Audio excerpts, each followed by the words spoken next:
Good afternoon students.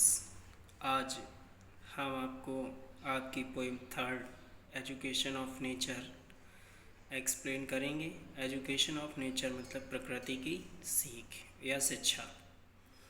इसको compose किया है विलियम वर्ड्सवर्थ ने।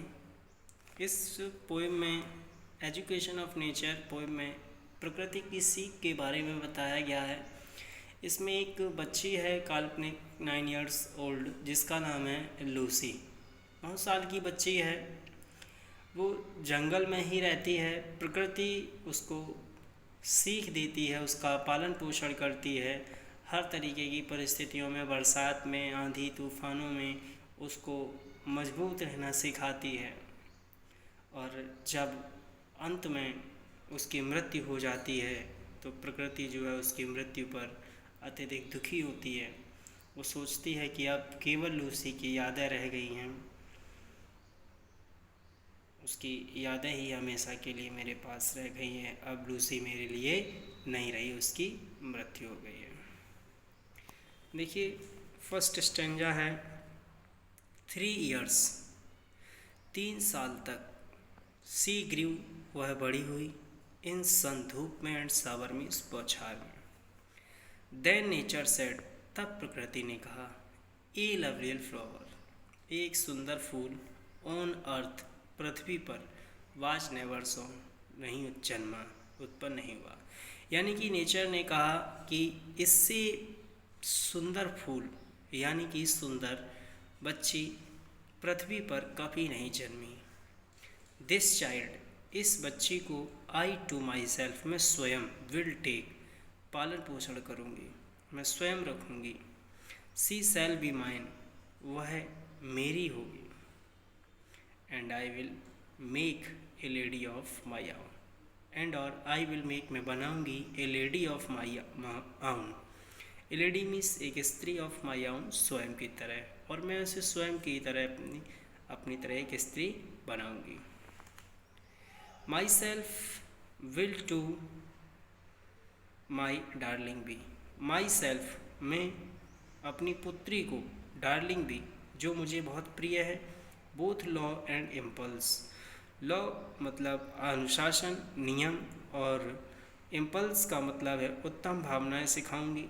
एंड विथ मी, और यह मेरे साथ, द गर्ल यानी कि यह लड़की मेरे साथ, इन रॉक, चट्टान पर, प्लेन मीन्स मैदान में, इन द अर्थ, पृथ्वी पर, एंड हेवन, खुले आसमान में, in glade and bower, in glade and bower means, और कुंजों में।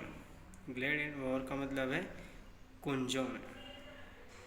She feel an overseeing, she feel, वह महसूस करेगी। ओवर सीइंग का मतलब है दैवीय शक्ति को, ओवर सीइंग पावर, दैवीय शक्ति को।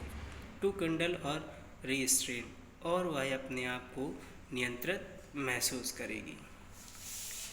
सी सेल बी स्पोर्टिव, वह होगी sportive, Chanchal, as the faun, हिरन के बच्चे के समान, वह हिरन के बच्चे के समान चंचल होगी, या उसमें हिरन के बच्चे के समान चंचलता होगी।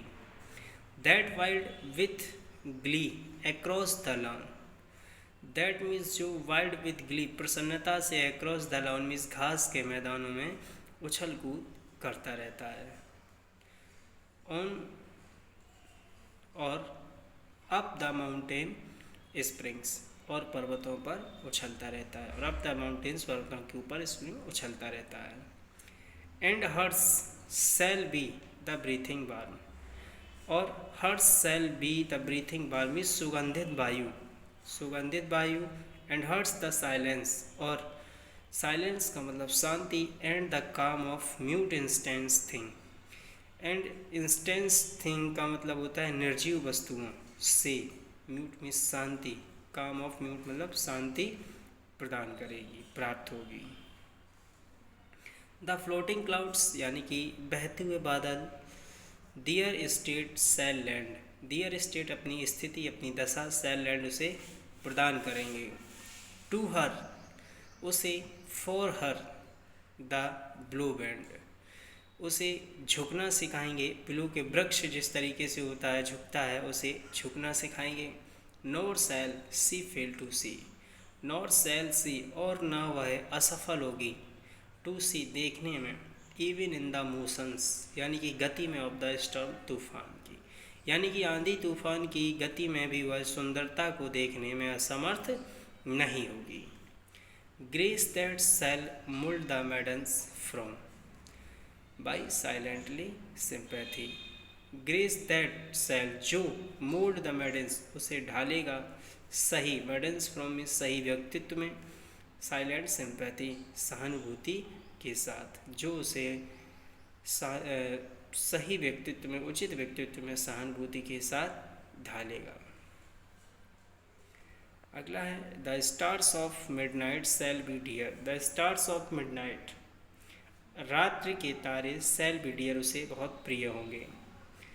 And she shall lean her ear, and she shall वह लीन हर ईयर सुन सकेगी। In many a secret place, रहस्यमयी स्थानों पर, रहस्यमयी स्थानों के संगीत को, वेयर जहाँ पर रिवोल्यूट्स मीन्स नदियाँ, डांस मीन्स नृत्य करती हुई, देयर वी वर्ल्ड राउंड अपने चारों ओर कल कल की आवाज़ को सुनाती हुई जाती हैं। And beauty born, and beauty born of murmuring sound, और ब्यूटी बॉर्न यानी कि ब्यूटी बॉर्न में सुंदरता उत्पन्न करेगी, ऑफ मर्मरिंग साउंड उस मधुर ध्वनि की, और मधुर ध्वनि की सुंदरता उत्पन्न होगी shall pass into her face, जो उसके चेहरों को भी सुंदर बनाएगी।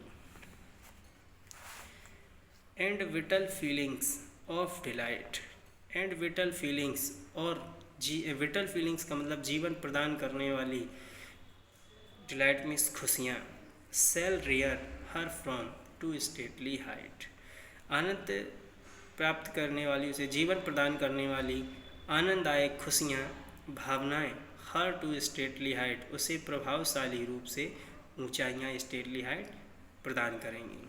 हर वर्जन वॉशम स्वेल, जिससे हर वर्जन उसका शारीरिक विकास सुडौल होगा, मजबूत होगा। सच थॉट्स, इस प्रकार के विचार, टू लूसी मैं लूसी को दूंगी, आई विल गिव मैं दूंगी, इस प्रकार के विचार मैं लूसी को दूंगी।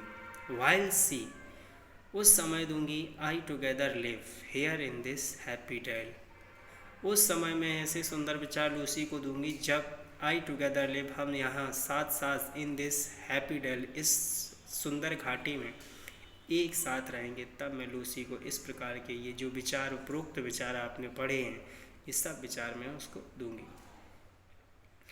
10 नेचर स्पेक, तब प्रकृति कहती है, द वर्क वाज डन, कार्य जो था पूरा हो गया है।